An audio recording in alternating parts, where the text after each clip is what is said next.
All right, where are we now in the real estate cycle?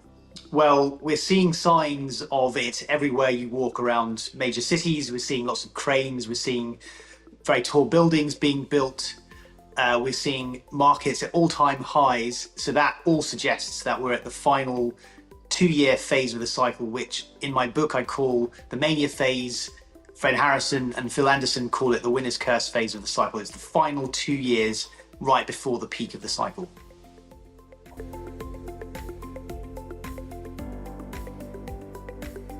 Probably 3 main things that I think everyone can understand. The first is that you hear or see in the news that the world's tallest building is being constructed.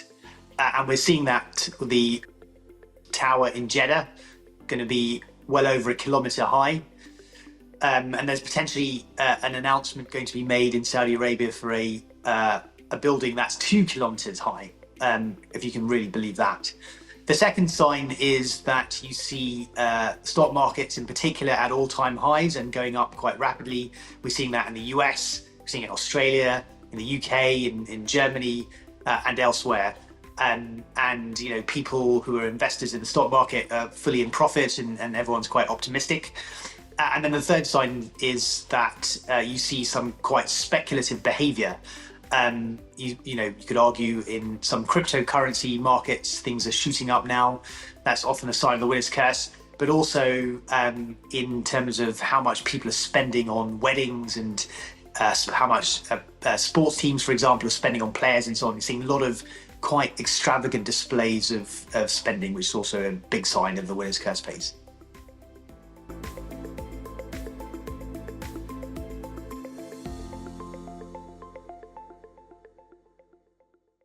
Well, it's a really good question. Sometimes it's quite easy to think that this time is very different, and so everything is different. I mean, for example, no one had a smartphone, or very few people had a smartphone in the run-up to the financial crisis of 2008. I think iPhone had just launched in 2007, but certainly wasn't capable of doing all the things that phones are able to do now. Obviously, we have AI, we have all sorts of technological advancements. The world is very different. You know, the way that people work, job prospects are quite different now. And I think that has quite a major difference. Also, probably the largest part of the world economy is outside Europe and America, so China and India and BRICS countries and so on. So that's a big difference with the previous cycle. It's not so much Western dominated. But the reality of all of this is that when you peel back the layers and you actually go to the fundamentals, many of the things are the same. So we have a lot of extravagant lending by banks or private credit providers into the economy, often for real estate. That's very reminiscent of what was going on in the run-up to 2008, when you had all these subprime mortgages and banks lending and then repackaging their loans and selling it off to people and to investors for some long-term investments and sort of claiming that these were risk-free investments. We're seeing a lot of that kind of behavior repeating. And to me, the cycle has pretty much tracked how we've predicted since the start in around 2012. And I expect that to continue as we move into the peak of the cycle.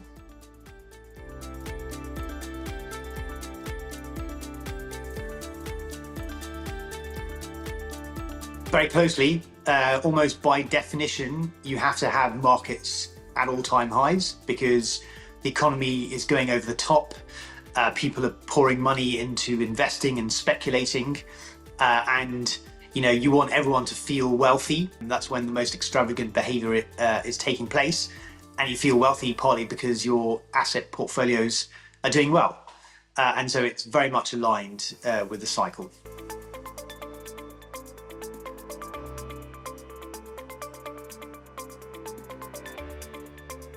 That's a really good question. I think when you say crypto assets, you need to kind of say what you're talking about.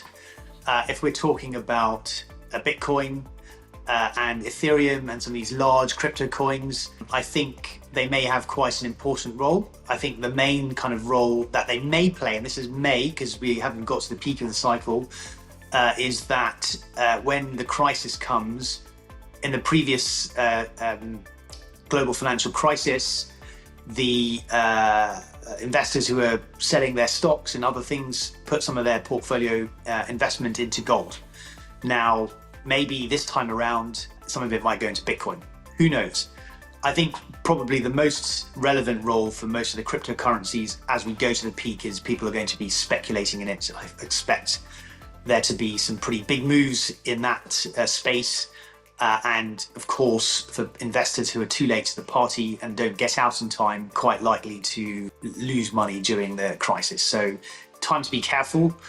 Don't go overboard. By all means, try and take advantage of some of these big moves, but you need to be quite careful in what you do.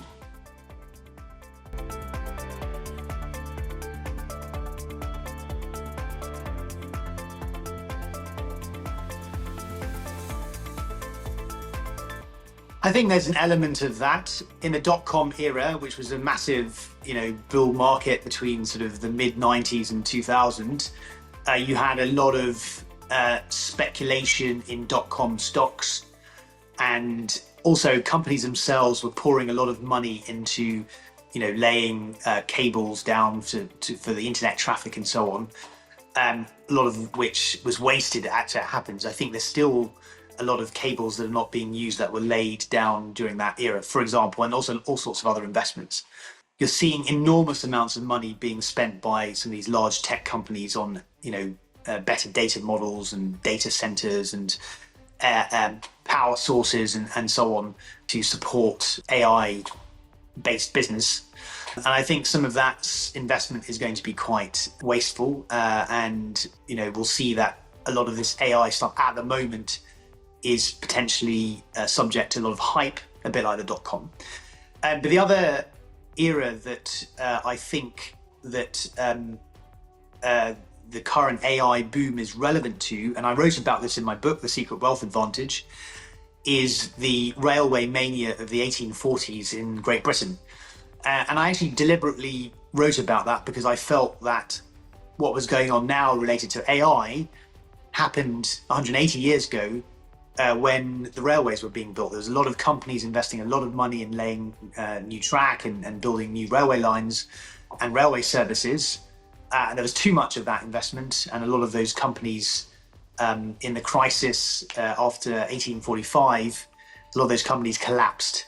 Potentially, we might have something similar going on during the subsequent crisis after the peak, which we're forecasting to be coming in the next year or two. So something to watch out for, and I think two very good historical parallels with what's happening now.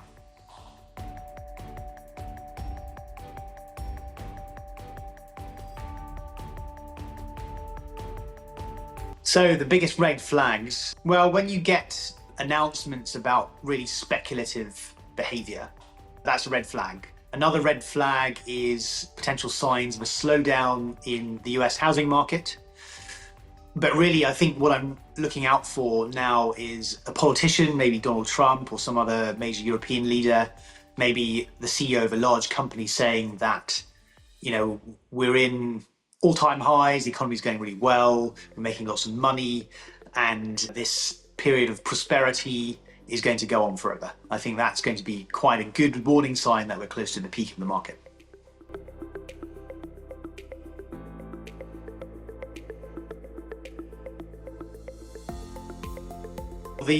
Obviously, the key answer to that is, of course, China. And we don't really know if China has a real estate cycle. We suspect it does because there's a lot of speculation in property in China. We don't necessarily know how the government will respond to a crisis. I mean, we saw what happened after 2008 when there was a massive stimulus program in China, but it wasn't quite the same sort of crisis that we had in Western countries because China is and was then still developing very rapidly. If China, as it matures and becomes the most dominant economy in the world, by some measures is already the largest economy in the world, it might well take over leadership of the cycle, and maybe the timing might be the same or maybe it might be different. These are things that we don't currently know. We will expect to find answers in the coming years. I think the one thing you'd say about China, it's quite hard to know exactly what's going on. It's quite hard to know how much sway the government has over the economy, certainly more sway than you get in the US or in the UK and other countries. So potentially they might have the means to regenerate the economy during a crisis. If that's the case, then what we'll see is, as the next cycle starts, sometime in the early 2030s, a lot of focus will shift away from the US, and a lot of investment capital possibly end up in China if the government allows that sort of thing. Of course, it may not. So lots of things that we need to wait and see about. But China would be the obvious place to look if an economy were to take over from the US.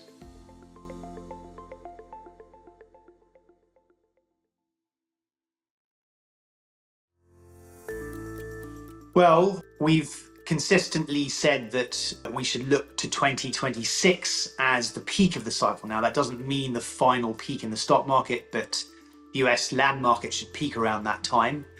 As you get to the peak of the cycle, you get, as I've said, a lot of speculative behavior, a lot of money going into the stock market, into other markets like precious metals, and in this cycle, the cryptocurrency side of things. And so you would expect things to go even more over the top than they are. Now, when the actual peak arrives, quite hard to say right now. And certainly that's something we will be discussing regularly with our subscribers.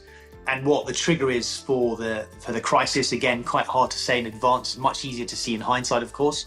We will be writing to our subscribers about that as well, because it's likely to be something out of left field that people aren't generally watching out for, and therefore haven't priced into the stock price or whatever. So into the peak, things should go up. Things could go up quite rapidly, and then there'll be a trigger for the crisis, which will, of course, start things to come down. They don't go straight down. They usually go in waves, as I write about in my book. But I think that's what we can expect in the next couple of years.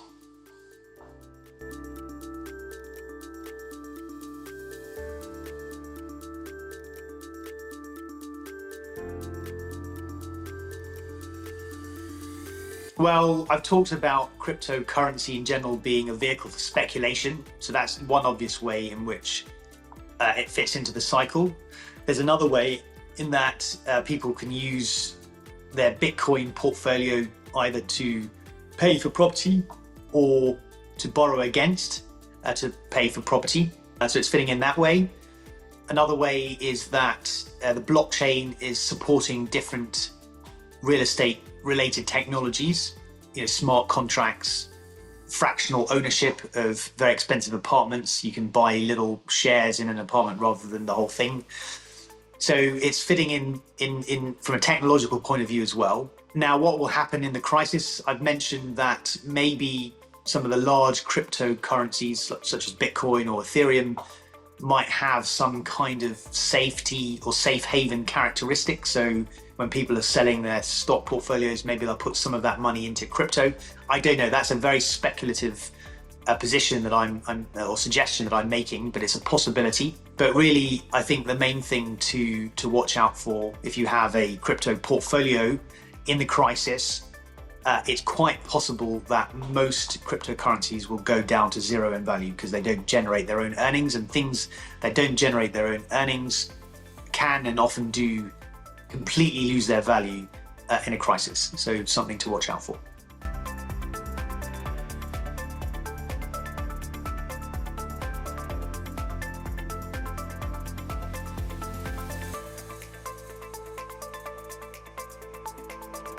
I think in general, as an investor or even as a citizen, I think stop reading the news is a very sound principle, because the news is not there to inform you, it's there to generate emotion. When you're making important decisions under sort of negative emotion, usually negative emotion that they're trying to generate, you often make bad decisions. So I think that's the first thing. Having said all of that, you then need to understand how the cycle works, what drives it, the timing, which is what we do for our subscribers. And once you have a handle on that, I think it gives you a filter to kind of interpret what's going on around you. Now, if you are wanting to get onto the housing ladder at this point in time, and there might be very sound reasons for doing so, you'll get a partner and you want to buy a place together, by all means do so, but you need to bear a few things in mind. The first is that, we are close to the peak of the cycle. It does mean when things come down that, house prices might lose value, and you need to be prepared for that. And if you are okay with that, then that's fine. You need to make sure that you can afford to pay your mortgage. It's likely that you'll have to borrow to purchase a place. And there needs to be some safety just in case, you lose a job or something happens in your employment circumstances. So you need to be safe and protected. And you need to make sure that you are buying in a good location. Because what tends to happen during the course of the cycle is, as apartments and houses become more expensive, people move out to less favorable locations, which often are doing very well. That's where a lot of the building is going on, and so on. New communities rise up. Some of the property that's built there, sometimes low quality, but importantly, the prices can really shoot up and then they can come down quite hard. So you need to look at all of that and make sure that you're able to buy in as good a location as you possibly can. So that would be kind of my advice if you are wanting to purchase something now. If you are not able to but would like to, actually, I think you should sort of understand the cycle. Wait, if you can, for a couple of years, wait for the crisis, wait for prices to come down, and then be ready with cash and savings and whatever you need to jump into the market when it's much more of a buyer's market. You can find better property, hopefully at lower prices.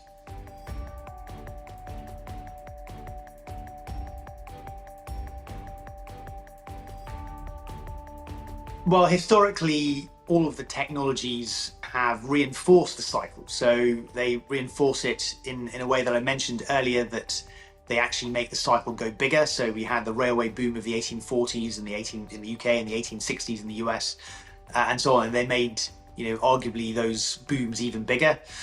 But often a new technology will kickstart the next cycle. We saw that with 4G and smartphones and other things around 2010, 2011, 2012. That kickstarted the current cycle. I think technology reinforces rather than disrupts the cycle.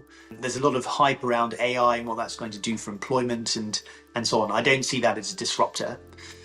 In the current cycle, we have a lot of speculation and hype around AI that's made the US stock market go up much harder, I think, than it probably would have, at least to now. Now other things are taking over. So I think it's reinforcing rather than disrupting the cycle. Now, if someone develops AI models that can replace all the jobs that most people do, other than working with hands or caring for people, then potentially that would be very disruptive, and it would kind of make the start of the next cycle maybe delayed, or there need to be some kind of new policy measure in place to adjust to all of that, because it would obviously have a huge implications for the labour market, for people's jobs and so on. So maybe it might affect how quickly things can start again at the start of next cycle. But we've seen that before. We had the Great Depression in the early 1930s, and because that was so significant, it took quite some time for the next cycle to really get underway. And it wasn't until the late 1930s that that cycle was really starting to move. So probably 8 to 10 years after the actual Wall Street crash of 1929. And then that cycle itself was interrupted by the Second World War. So that's a slight tangent. But anyway, what I'm saying is, if you get a major kind of depression, a change in circumstances, maybe the cycle would get off to a slow start, whereas the current cycle actually started quite quickly. You had the massive stimulus packages by China and the US in 2008 and 2009. And, the stock market low in 2009, and then it was away. It was going up quite significantly. Interest rates were at all-time lows, etc. So the current cycle probably started relatively quickly, given the extent of the crisis. Maybe technology might mean that the next one gets off to a slow start. But this is all, at the moment, speculation. We'll just have to wait and see how the crisis unfolds before we can make firmer predictions.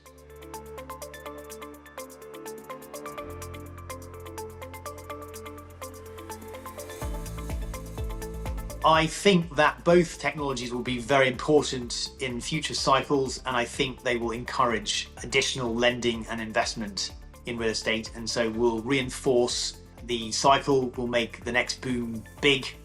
We'll have, all the consequences that go along with that. Speculation, investment in the wrong places, major crisis at the end, a lot of financial providers will fall under, all the things that you see every cycle. So I think the blockchain, cryptocurrency and so on are just going to reinforce the cycles of the future.